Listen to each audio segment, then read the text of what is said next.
All right, welcome back again.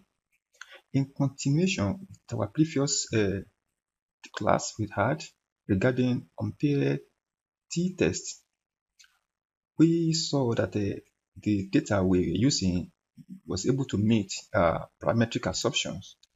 That is to say, it passed the Shapiro test.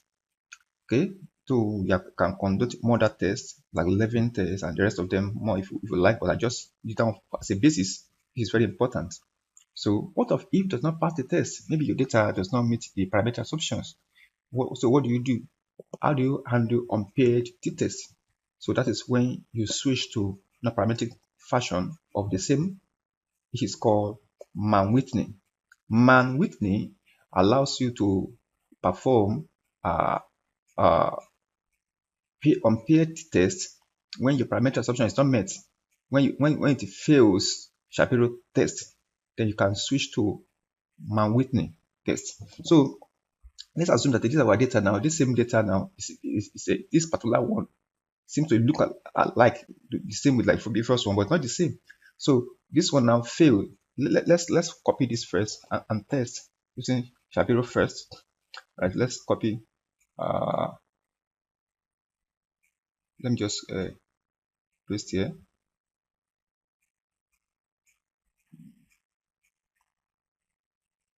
See, I'm this.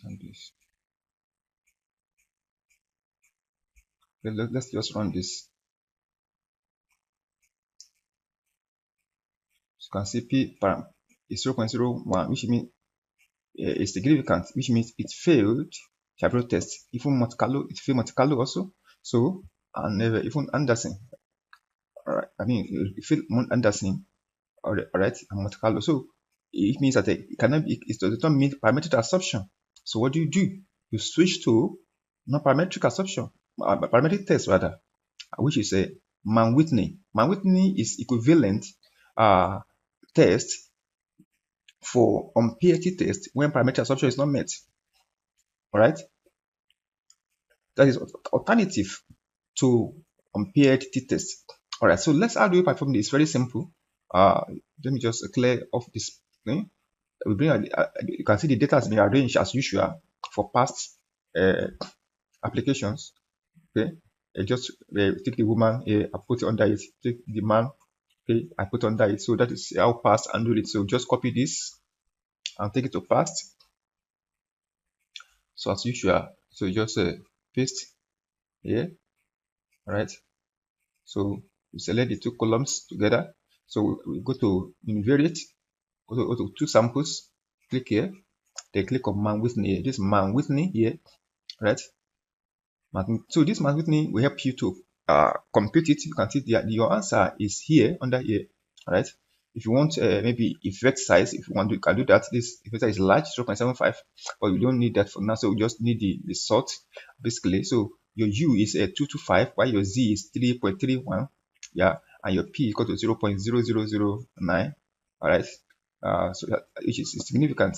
So that is this is the result. This one 0.0390 and so on.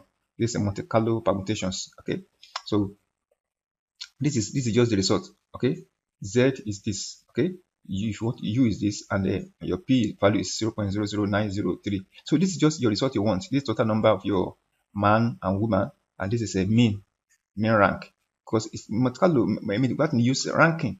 Okay, to use ranking. So this is mean ranking because it's basically running using a median to calculate. So give you the mean ranking of the median value. So this is what it's doing. So that is your result. Even the same thing has been computed in how the same result was generated. You understand? So that is how it always happen. For example, if I compute this one now, let me try and see if I can get the same answer in how using Mann-Whitney, using the same data. Okay, let's say we have the same data we generated here. Let me see if I run. By the way, if I run, let me see my Shapiro test. I run my Shapiro test. Let me see. Okay, 0.018, same thing I got here. So if I run this thing here, let me see if I run. Let me see. My W is 675. I have P value of 0.009031. This is how. Okay, 0.09031. So what difference do we have? 9031. This one can be approximated to 1, right? Can you see now? 90307. But you can just make this one approximate to 31. Same result. And then you have here, you have 225 here, and for your U, and you have your Z 3.1. So your U is 225 here. U is a little bit smaller here, but here you have 675 for weight for W. So that one varies a little bit in R and pass just a little bit. So is it giving the same answer, the same result? What's important is this particular one is equal. So that is how you compute alternative to unpaired test in past using when the data is not normally distributed. So I will see us in the next class for another interesting topic, subject. So take care. See you later.